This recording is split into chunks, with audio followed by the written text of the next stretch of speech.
Automobile இண்டஸ்ட்ரியாக இருக்கலாம், இல்லை அறிவியல் தொழில்நுட்பம் ஏஐ போன்ற விஷயங்களாக இருக்கலாம்.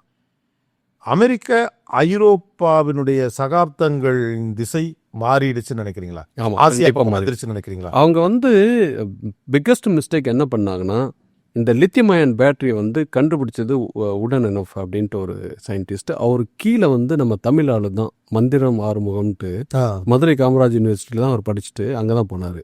அந்த மந்திரம் ஆறுமுகம் தான் எங்களுக்கு வந்து பேட்டரி செல் ரிசர்ச் லேப்பை டிசைன் பண்ணி என்னென்ன எக்யூப்மெண்ட் போடணும், பேட்டரி டெவலப்மெண்ட்டில் என்னென்னலாம் பண்ணணும் அவர் தான் எங்களுக்கு சொல்லிக் கொடுத்தாரு. உலகெங்கும் தமிழர்கள் கோலோச்சுகிறார்கள். டெக்சாஸ் யூனிவர்சிட்டியில் பெரிய ஆள் இவர். அவர் வந்து சைனாவுக்கு போக முடியாது, ஏன்னா அந்த FBI வந்து அவரை லிமிட் அங்கே அதெல்லாம் லிமிட் பண்ணிருக்கு. ஆனால் இந்தியாவுக்கு வந்துட்டார்.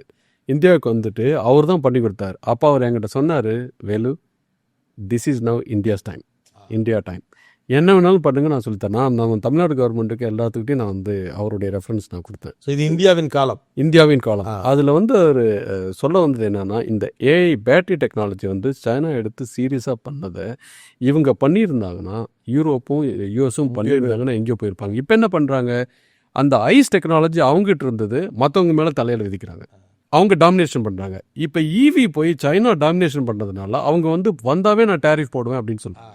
அதாவது ஆயில் பேஸ்டான அந்த டெக்னாலஜியில் அவங்க மன்னர்கள்.